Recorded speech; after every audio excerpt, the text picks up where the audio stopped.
Hey guys, how's it going? My name is Jonathan Bertsonis. Welcome back to another video on my YouTube channel, where in today's video, I'm going to be talking about, as a recruiter, what are the biggest mistakes I see grads making in job interviews. Okay, so to start off is not researching the interviewer. Now, for me, guys, as somebody who was obviously once a graduate trying to get their first full-time job, it wasn't until I obviously started working in recruitment that I understood the value in researching into who you're actually being interviewed by. And the reason being is, guys, it is the easiest way of building rapport and building a bit of a relationship with the recruiter so you become more memorable for all the right reasons. Okay?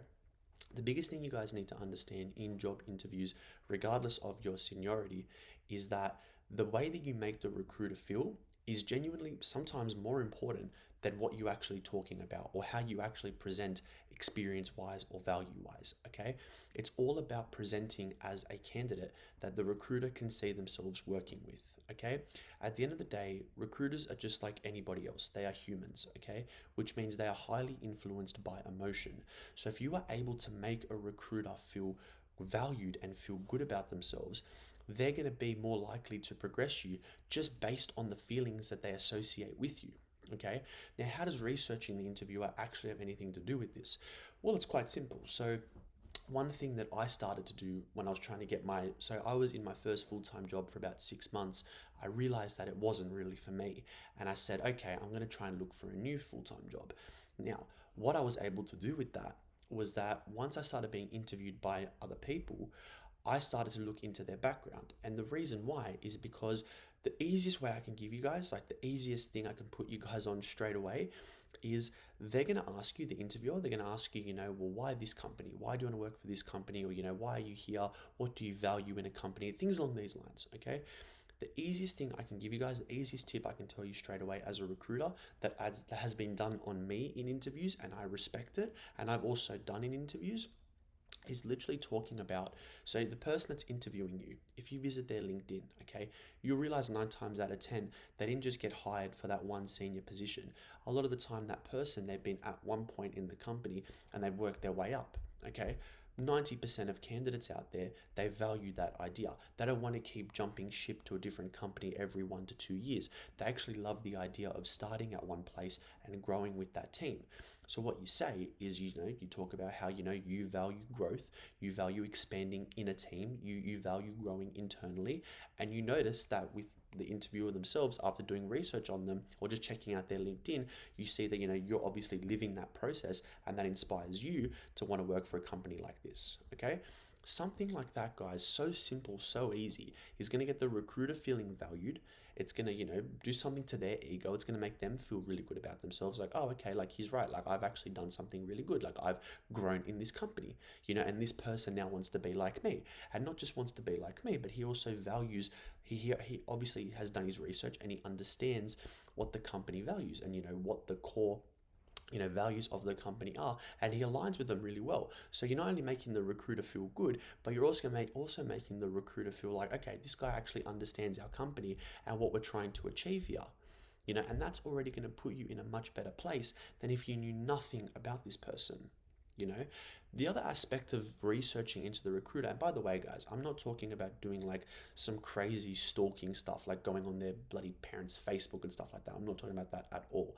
I'm literally just saying, from like a professional perspective, like go on their LinkedIn or check out the company website, read into the achievements of this person, or just something like that. You know what I mean? And being able to point out one or two things about their career that you actually admire, that is going to bring so much more value to yourself. It's going to show that you obviously respect the recruiter, but that you respect what they're doing in alignment to what that means for your career.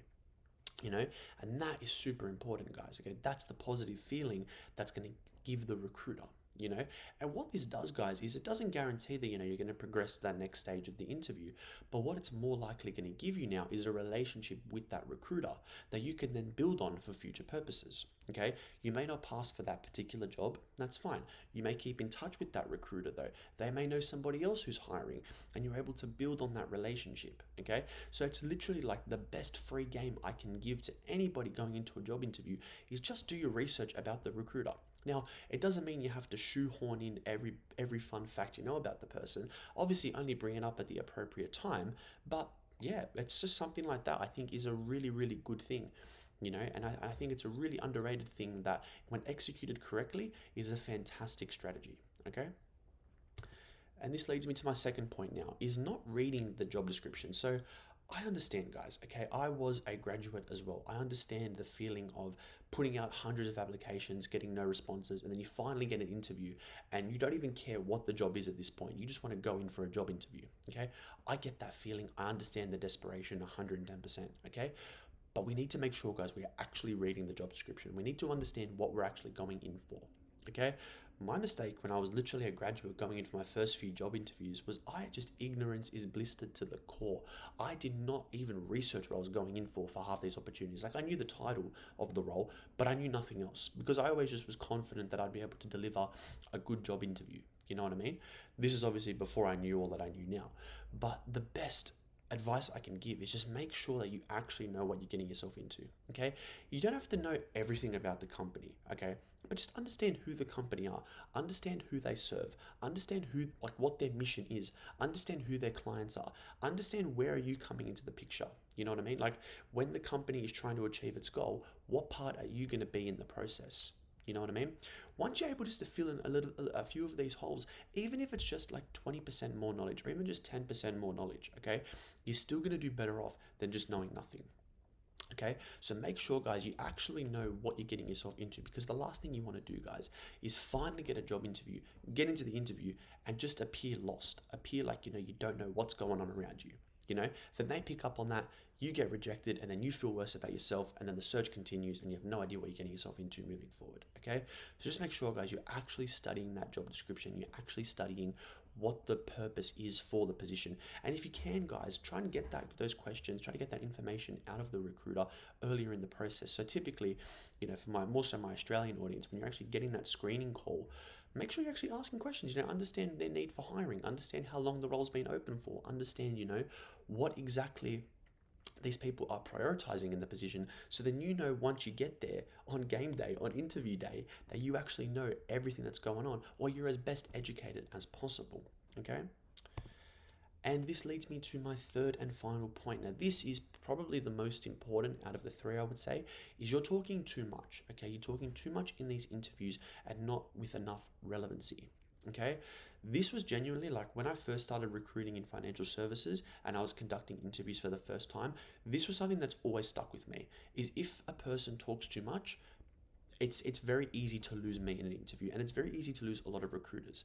Now, I have no issue with somebody who expresses themselves and talks a lot and things like that. That's not a problem to me.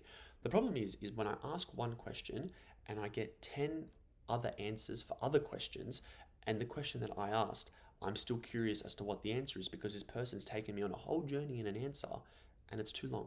Okay?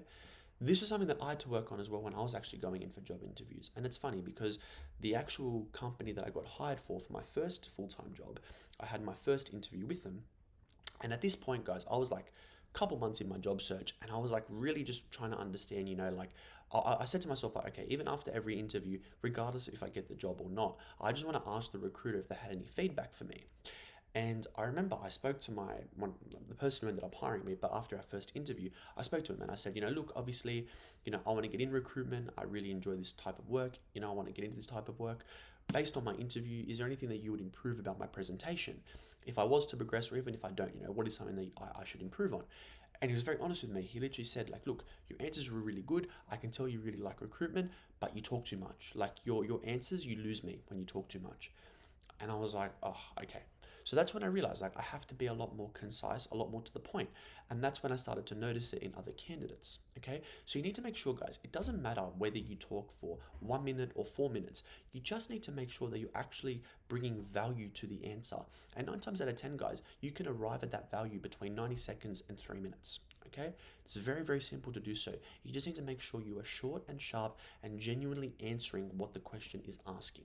Okay, once you're able to nail this, forget it. You will be in a 10 times better place than any other candidate around you. Okay, so I hope you guys got some value from this video and from these tips.